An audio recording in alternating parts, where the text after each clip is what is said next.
Crespo deixa nas entrelinhas saída do São Paulo, rapaz. Polêmico. Vamos falar muito aí sobre isso. Vamos falar também sobre a grande vitória do São Paulo ontem para cima do Bahia. Tem informação também sobre renovação de contrato e várias outras notícias do São Paulo. Belezinha, meu parceiro? Vitória do São Paulo ontem aí para cima do Bahia, 2-0, né, cara? Vitória importante, como a gente comentou aqui no pré-jogo. Era um tipo de jogo aí que os 3 pontos eram inegociáveis. Não dava para o São Paulo não vencer o jogo de ontem. Tinha que ganhar de qualquer forma por várias razões. Eu já tentei para o time não ganhar. A última vitória foi contra o Fortaleza. O jogo de ontem foi o último jogo do São Paulo aí no Morumbi, jogando em casa. Não tem mais Morumbi, ontem faz despedida do São Paulo aí, né, jogando em casa. Então, tipo assim, cara, já vários times próximos do São Paulo ali, né? O próprio Vasco já tinha passado o São Paulo na última rodada. O Corinthians venceu ontem, né? Jogou mais cedo, também tinha passado o São Paulo, né, cara? Então, tipo assim, ontem era um tipo de jogo que era inegociável. Os 3 pontos, o São Paulo conseguiu aí fazer um bom jogo, venceu por 2-0. Eu vi algumas pessoas comentando, pô, venceu, mas não me convenceu. Enfim, cada um tem a sua opinião, né? Democracia, cada um dá a sua opinião, né? Quem discordar, concordar também, tá tudo certo. Eu acho, tá, que foi um bom jogo. O primeiro tempo do São Paulo foi excelente, tá? Ótimo aí, excelente. E pra mim convenceu. Gostei bastante do que eu vi. E a atuação de ontem do São Paulo foi no nível daquelas que quando o São Paulo, desde quando o Crespo chegou, emendou uma sequência boa, né? Subiu na tabela.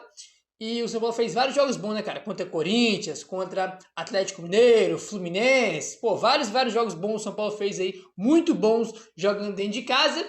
E o jogo de contra o Bahia foi no padrão dessas que eu citei, né? Que o São Paulo conseguiu aquela sequência para subir na tabela.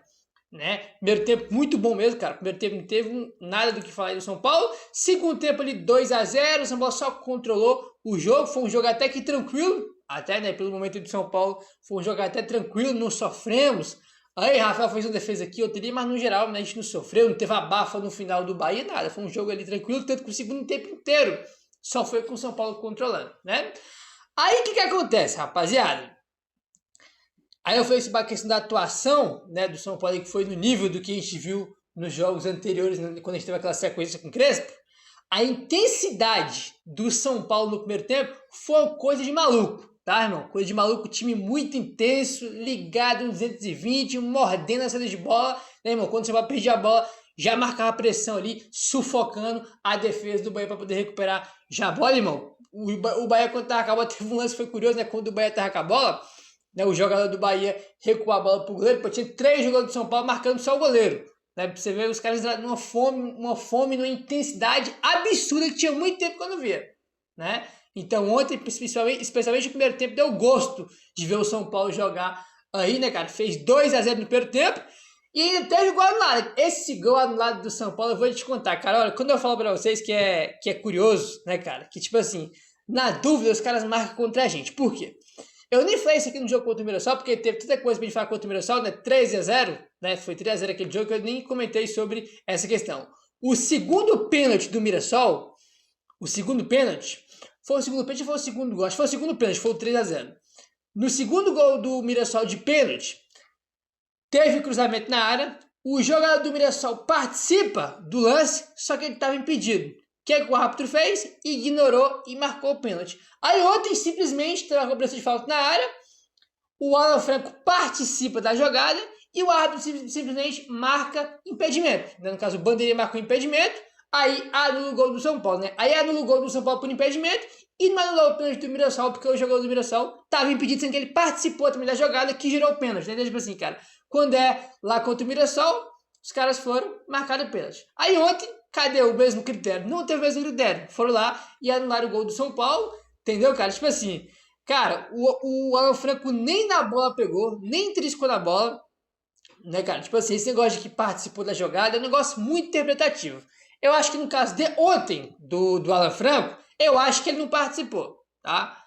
Deu um cruzamento na área, né? Passou pelo Alan Franco, o Arboleda joga para dentro da área, para pequena área, e o Lucas cabeceia e faz o gol, tá? Eu acho, na minha opinião, que o gol foi mal anulado, entendeu? O gol foi mal anulado. Aí, a questão é o critério, né? Quando é contra o São Paulo lá no Mirassol, os caras vão lá e marcam a favor do Mirassol. Aí contra o São Paulo, contra o Bahia ontem, no gol do São Paulo, vai e tira o gol do São Paulo por causa disso. Cadê o critério? Aquela questão que todo mundo reclama. Não tem critério no Brasil. Não tem critério, né? Questão da arbitragem, né, cara? Já estamos meio cansados de falar aí já, né, rapaz? Sobre o jogo, né, rapaziada? É isso. Bom primeiro tempo do São Paulo. Muito bom ali. O Bahia teve a chance de empatar. Acho que foi a chance mais clara do Bahia. Foi aquela do Jean Lucas, né? Que teve ali no início da jogada. Foi um erro do Marcos Antônio. Lá no ataque, né, cara? Ele perde a bola. Aí o jogador do Bahia recupera. Dá o passe, acho que é pro Nestor. Né? O Nestor dá o passe no meu campo pro Jean Lucas, né, cara? Ele passa igual um foguete ali pela defesa do São Paulo, sai cara a cara com o Rafael e ele perdeu o gol, né? Chutou para fora, tirou muito aí do Rafael. Nesse lance tava 1-0 pro São Paulo, né? Então se o Jean Lucas faz, seria o gol de empate, ele não fez. Aí depois a gente teve o gol do Lucas anulado, né? Que foi anulado pela arbitragem porque falaram que o Alan Franco participou do gol. E logo depois, né, cara, teve o golaço aí do Adilho para fazer 2-0, né? Aí encerrou o primeiro tempo muito intenso do São Paulo, muito bom, marcando pressão, produzindo, né, cara? Como eu falei, teve uma escapada, outra ali do Bahia, mas o São Paulo controlou bem, tomou as rédeas da partida, controlou bem a partida, né, cara? O São Paulo mandou no primeiro tempo aí, foi muito bom o primeiro tempo do São Paulo. E fomos assim pro intervalo, segundo tempo, só controlou. Aí no segundo tempo foi um jogo com mais falta, né, cara? Não teve tanta intensidade no segundo tempo quanto teve no primeiro, entendeu? Pô, já no começo do jogo, o jogo já ficou um tempão parado, né? Porque o Bahia teve, inclusive, curioso, né, cara? Teve 2 jogadores que o Ceni colocou no intervalo, né? Ele fez 3 mudanças no intervalo. E das 3 mudanças dos caras que entraram, 2 se machucaram de uma vez ali. Né? Um se machucou, logo depois o outro caiu também e foi substituído, né? Só aí já ficou um tempão parado o jogo. Então foi um jogo mais lento no segundo tempo, com bastante falta. Entendeu? O São Paulo só controlando, administrando ali o jogo, tentando desacelerar o jogo, porque o Bahia estava tentando pressionar, marcar a pressão, porque estava perdendo, né? Não tinha outra alternativa. Né? O Rafael fez uma defesa importante com menos de 1 minuto do segundo tempo. E acho que foi só, de chance perigosa aí do Bahia, né? Em nenhum momento no segundo tempo o Bahia ameaçou que ia empatar ou algo do tipo, né? Como eu falei, teve essa defesa do Rafael aí no começo do segundo tempo e só, né? Foi um jogo aí que a gente controlou muito bem na segunda etapa. E no finalzinho, cara, da metade pro final do jogo, tivemos aí algumas chances até de fazer o terceiro gol, né? Teve uma chance do Ferreirinha ali que cruzaram na área, que o Ferreirinha tava dormindo, né? Tava no mundo da lua, acabou que na hora que ele recebeu a bola, né? Não sabia se dominava, se estava pro gol, se dava o passo para trás, perdeu ali a bola no cruzamento que teve. Aí depois teve o Tapia saindo cara a cara com o goleiro do Bel, uma chance claríssima que ele perdeu, né, cara? Cara a cara aí, tipo assim, um tipo de gol que não pode perder, né? Foi bem parecido com o do Jean Lucas no primeiro tempo, o Tapia perdeu. E depois teve uma chance parecida com o Mailton perdeu, né? Que ele também saiu na cara do gol. No lance do Mailton, o Mailton não teve tanto ângulo quanto tinha o Tapia, né? No lance que eu falei que o Tapia perdeu. Mas o Mailton também perdeu um gol na cara do goleiro. E não é só aí 3 chances que o São Paulo teve para fazer o terceiro gol, né? Até o quarto, né? Se tivesse aproveitado aí as oportunidades. Então é isso, cara. Segundo tempo, primeiro tempo muito bom do São Paulo, né? Tanto em questão de atuação, de efetividade, né? De aproveitar as oportunidades. Entendeu? O time jogou bem, produziu, muito intenso. E é isso, cara. Gostei muito do primeiro tempo de São Paulo, né? Vi gente falando que não convenceu, cara, assim. Mas sabe que o São Paulo não jogou no segundo tempo o que jogou no primeiro, que o time jogou mal, muito pelo contrário, né? Tipo assim, o São Paulo tava numa intensidade, irmão, muito alta, uma intensidade muito alta na primeira etapa. Era até natural que no segundo tempo não teria mais aquela intensidade, até porque o time tava ganhando por 2-0, né? Então era óbvio que o Bahia ia vir pra cima, então você, né, cara, começa a administrar ali, controlar mais o jogo, ter mais aposta, desacelerar o jogo quando o Bahia, né, acelerar aí, porque os caras estavam correndo atrás do resultado. Então, cara, assim, pra mim convenceu, eu gostei do que eu vi, bom jogo no São Paulo, especialmente aí na primeira etapa. O primeiro tempo foi tão bom que o segundo tempo só controlou, né, só controlou aí, só administrou a partida, né. Deixa eu pegar aqui a escalação pra gente falar sobre o time do São Paulo, né, pra gente comentar aqui. A gente teve aí ontem o Lucas, numa provável escalação, tava Luciano e Tapia ou Lucas e Tapia. Acabou que o Tapia ficou no banco e entrou Lucas e Luciano aí, os dois fazendo a dupla de ataque do São Paulo no jogo de ontem. Então, vamos lá, Rafael, muito bom, excelente, baliza 0, não tomou gol e fez umas 3 boas defesas no jogo, então foi muito bem. Sabino, Arboleda e Alan Franco fizeram um bom jogo, acho que foram seguros aí. O Mike fez um bom jogo também, seguro, e deu assistência pro primeiro gol do Luciano, né? Primeiro gol do... Cara, acho que eu nem falei do primeiro gol do Luciano, né, cara? Tipo assim, eu comecei a falar aqui do jogo, acho que nem falei do primeiro gol do Luciano, que foi um golaço, né? Que o Luciano recebe no meio, dá o passe na direita pro Mike. O Mike domina e joga, né, cara, pra trás, pra dentro da área. O Luciano, uma chapada linda, tá, pô? Finalização maravilhosa do Luciano pra fazer aí 1-0 com assistência do Mike, né? Que ontem teve mais uma chance, aproveitou e jogou muito bem o Mike. Do outro lado, o Enzo Dias também jogou muito bem, um dos melhores em campo. Gostei bastante do que eu vi do Enzo Dias. Pablo Maia foi ok, não achei que ele foi tão bem, mas não achei que ele jogou mal como eu vi alguns falando. Achei que foi ok, né? Regular na média aí. Bobadilha jogou muito bem, também um dos melhores em campo. Inclusive fez o segundo gol, né? Baita jogo do Bobadilha. Marcos Júnior fez um bom jogo. Não daquele nível que a gente já viu, mas fez uma boa atuação, uma atuação segura aí. Luciano foi o cara do jogo. Fez o primeiro gol, um golaço, uma baita finalização. E o segundo gol, cara, é um passe mais 18, um passe pornográfico, né? Tipo assim, uma brincadeira de mau gosto o passe do Luciano. Aquela letra do Luciano, em qualquer circunstância, ela é bonita, porque a gente tá falando de um passe de letra, né? Que é uma assistência de letra, né? Para um gol. Então, tipo assim, automaticamente já é um lance bonito, né? Porque é um lance de efeito, uma letra. Quando você para olhar que o Pablo Maia dá o lançamento pro Luciano, tá? Um lançamento no alto, tá? Não foi um passe rasteiro no chão. Foi um lançamento no alto, então, tipo assim, foi um lançamento e de primeira o Luciano já deu um passe. Né? Então, tipo assim, não foi que ele tava com a bola, né? Ali dominado, não, cara. Foi um lançamento, né, cara? Que a bola tava no alto e ele já emendou um passe de letra que foi bem bonito mesmo, né? Pra deixar o Bobadilha na cara do gol e o Bobadilha fazer o 2-0, então muito bem aí o Luciano, né, cara? Um gol e uma assistência participando diretamente aí, sendo bastante decisivo. Ótimo jogo, melhor em campo, não tem como ser outro. E o Lucas, cara, ontem eu acho que fez o melhor jogo desde que ele voltou de lesão, né? Eu achei que contra o Mirassol, ele já tava se movimentando mais, chamando mais o jogo aí. Jogou bem contra o Mirassol, Gabriel? Ninguém jogou bem, né? Mas eu achei que contra o Mirassol ele tava mais participativo, chamando mais o jogo pra ele.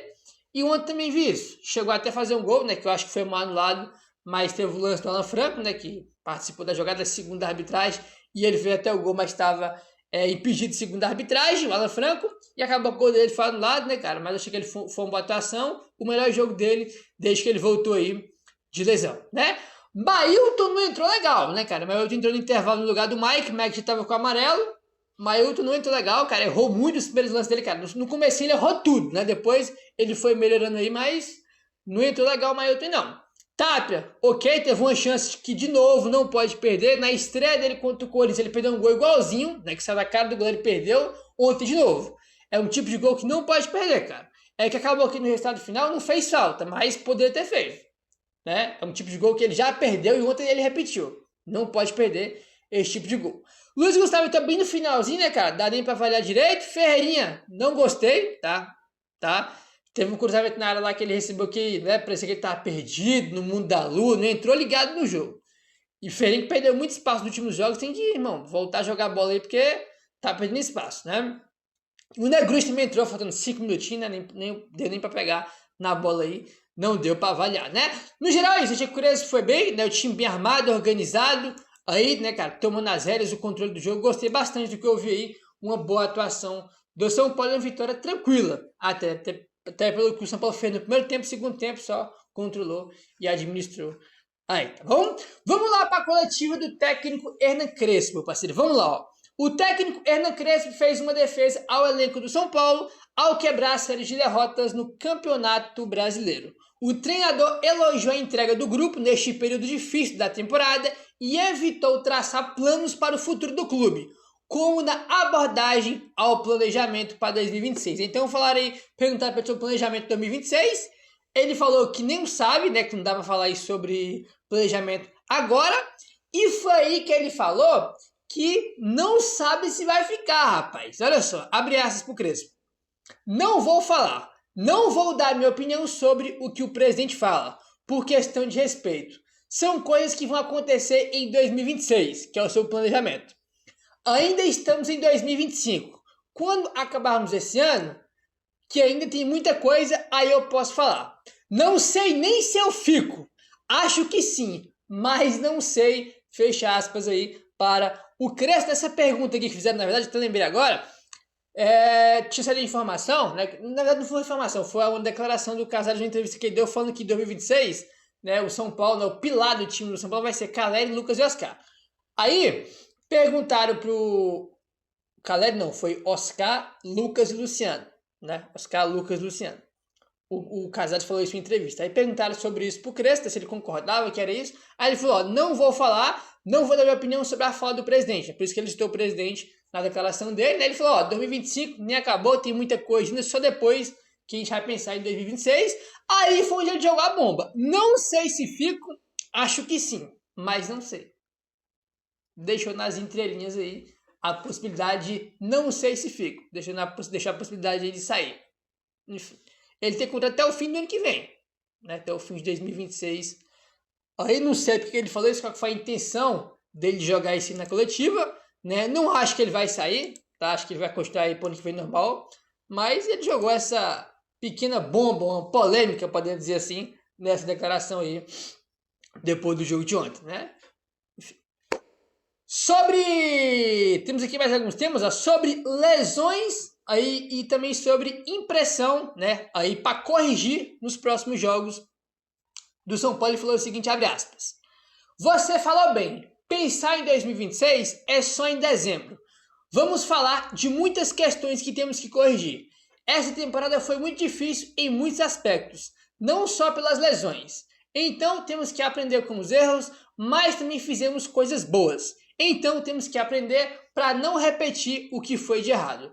Agora temos metas importantes, tentar alcançar uma preliminar de Libertadores. Outras coisas, podemos sonhar com a Libertadores. Se não, é a Sul-Americana. Esses 3 pontos nos livraram de um pesadelo. Acho que não são o suficiente, mas estamos voltando a caminhar outra vez, para depois correr, fecha aspas, para o técnico Hernan Crespo. Né, falei sobre Libertadores, né, falando que tem que corrigir aí, né, quando foi de corrigir algumas coisas por futuro, né, falando que não foi um ano difícil só por causa de lesão, mas também de outras coisas também que aconteceram que tem que corrigir, né, cara, tem que melhorar aí pro futuro. E foi sobre a Libertadores, né, cara, que dá pra sonhar com a Libertadores, com a pré-Libertadores, se não der, lá brincando, tá?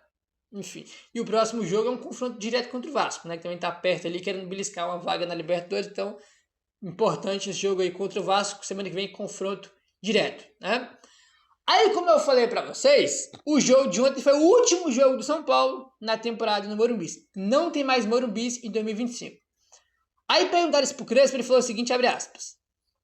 Nesse ponto, eu não sei se é importante o que eu penso. Quando eu cheguei, eu já sabia. Fazia tempo que eu sabia. Não é que eu concordei hoje e fiquei sabendo. Então é muito tempo. É uma questão que eu não posso falar. É uma decisão que já foi feita. Em dezembro eu posso dar minha opinião do que eu acho, do que deveria fazer para o ano seguinte. Não sei se vão aceitar ou não, fecha aspas para o Crespo. Então, perguntaram para ele sobre, né, vai fazer diferença ter um Morumbi ou não? Ele falou, eu já sabia disso, né, que ia ter muitos jogos no São Paulo aí, que seria em casa, mas seria na Vila e por causa dos shows. Ele falou que sabia disso, né? Não é nenhuma novidade agora, desde quando ele chegou ele já sabia disso. Falou que não vai dar a opinião dele, né? Que não vai dar a opinião dele porque já é algo que já foi feito, tem como voltar para trás. Ele falou que depois, né, quando acabar o ano, né, ele pode dar a opinião dele, mesmo que aceite aí ou não. A questão dele ter falado que não quer falar sobre isso, no sentido de não quer dar a opinião dele sobre esses jogos na Vila Belmiro, é óbvio que ele não gostou, cara. Tipo assim, não tem nenhum técnico no mundo, nenhum jogador que prefere jogar fora de casa, né, em campo neutro, do que jogar no campo que tu tá acostumado, que é a tua casa que tu joga toda semana. Não existe isso. É óbvio que ele tem incomodado, como todo mundo tem incomodado, menos a diretoria do São Paulo, né? Porque a diretoria do São Paulo é assim, né? O time tá mal, crise, precisa ganhar pontos aí para subir na tabela, voltar a vencer, tem que voltar a vencer partidas porque o time tá muito mal. A diretoria, então vou tirar os 4 jogos, né, que faltam para acabar no Morumbi, vou tirar todos do Morumbi e vou colocar na Vila. Vamos colocar em campo neutro. Vamos tirar a força do Morumbi, do time, para colocar em um campo neutro. Assim que a diretoria de São Paulo. E é óbvio que pelo tom aí, claramente o Crespo não gostou. Tudo ele fala, né? Não vou dar minha opinião sobre. Depois, no final do ano, se quiserem minha opinião, eu posso dar, mesmo que não aceitem, né? E ele também disse que já sabia, né? Que isso aí não é algo novo para ele, que desde que ele chegou, ele já sabia dessa situação aí, né, cara? Enfim, complicado isso aí. Aí uma declaração que eu achei interessante foi, perguntaram para ele sobre aí, né, bastidores, políticas, né, novas presenças aí ali no CT da Barra Funda, e ele falou o seguinte, abre aspas, eu acho que todas as metas que o clube pode alcançar tem que ter os 4 pés da mesa, que são diretoria, comissão, jogadores e torcida. Se faltar algum, temos problemas. Ganhamos e perdemos juntos. E é fundamental o equilíbrio entre as partes, fecha aspas, concordo plenamente. Tem que ter, irmão, todo mundo remando para o mesmo lado. Todo mundo correndo por um objetivo só. Né? E ele falou, diretoria, comissão técnica, jogadores e torcida. Assina embaixo. Só que, infelizmente, né, a gente sabe que não é assim. A diretoria joga contra o clube em todos os aspectos, né? Contra que eu falo no sentido de fazer uma gestão muito ruim para o clube, né? Atrás direito de imagem, aí tira os jogos do Morumbi para colocar em campo neutro, entendeu? Planejamento de elenco muito mal feito para a temporada, não tem nem zagueiro reserva no banco tinha, nem centroavante nem tem mais. Então, tipo assim, planejamento muito ruim, tudo que essa diretoria faz é muito ruim, né? E a diretoria joga contra em todos os aspectos. É ingresso caro, mesmo depois do time ser eliminado aí de Libertadores, de Copa do Brasil, os caras não abaixam o ingresso para o torcedor poder ir para o estádio apoiar o time, né? Então, cara, assim, infelizmente não tem a parte da diretoria, né? Comissão técnica, jogadores de torcida, diretoria é algo à parte aí, infelizmente, né? Infelizmente é assim que é hoje, assim que é a realidade, né, cara? Lamentavelmente. Aí, tá bom? Enfim, e ontem contra o Bahia era um jogo importante aí pro senhor Emiliano Rigoni, né, cara? Que acabou que nem entrou, né? Tava no banco, mas nem entrou. Mas agora não tem mais como ele ter uma renovação automática para o ano que vem, né? Automática não. Lembrando que isso não significa que ele não pode ficar, né? Porque o São Paulo, se quiser renovar com ele, pode renovar normalmente. A questão é que agora o São Paulo não é mais obrigado a renovar com ele, né? Porque se ele bater essa meta que tinha aí no contrato, já renovaria automaticamente, né? Independente de São Paulo querer ou não, mas agora não existe mais essa possibilidade. Agora, se São Paulo quiser renovar, renova. Se não quiser, pode só liberar ele no final do ano. E ponto final. Fora da partida contra o Bahia, né? Acabou que ele não entrou. Emiliano Rigoni não conseguirá mais atingir a meta de partidas necessária para a sua renovação automática de contrato. O vínculo do atacante com São Paulo é até o fim de 2025. E o clube não será mais obrigado a estender o acordo. O Rigoni no contrato tinha aí que jogar 12 jogos com pelo menos 45 minutos em campo para poder acionar essa cláusula de renovação. Como isso não acontecerá, a permanência vai depender de uma decisão da diretoria e de uma eventual negociação ao término da temporada, né, cara? O que acontece? A cláusula no contrato é que ele tinha que jogar 12 jogos, pelo menos 45 minutos. Até agora ele jogou 3 jogos com pelo menos 45 minutos. 3, né? Se faltam 12, né? No caso, seriam 12 jogos, ele só conseguiu cumprir essa meta em 3. Então faltava mais 9 jogos, né? Que ele tinha que jogar 45 minutos para poder bater a meta. Só que, como ele não bateu essa meta ontem, agora só faltam 8 jogos. Ele pode jogar, irmão, esses 8 jogos em 45 minutos, só que vai bater 11, né? Porque faltam 8 jogos, com 3 que ele já bateu, iriam para 11. Então, cara, ele tinha que jogar 45 minutos ontem e todos os jogos até o final do ano, para poder bater a meta. Então, como não jogou, agora não tem como mais ele bater essa meta automática, o que não significa que não pode renovar e que ele não possa ficar. Pode ser no final do ano o Crespo falar, ó, pode renovar com o Rigoni, eu quero que ele fique, só pode renovar. Pode acontecer a questão que agora não é mais obrigado a renovar com ele, né? Não tem mais a renovação automática aí, entendeu? Enfim, vamos ver aí, né? Vai ser agora decisão da diretoria se vai querer renovar com ele ou não quando acabar a temporada. A questão é que ele tá perdendo muito espaço, né? Muito espaço aí mesmo. Não sei se acho que Cotumiro só ele nem entrou, né? E ontem também não. Então tá perdendo muito espaço aí mesmo. Meu parceiro, se inscreve no canal, deixa o like, falou, tamo junto e saudações tricolores.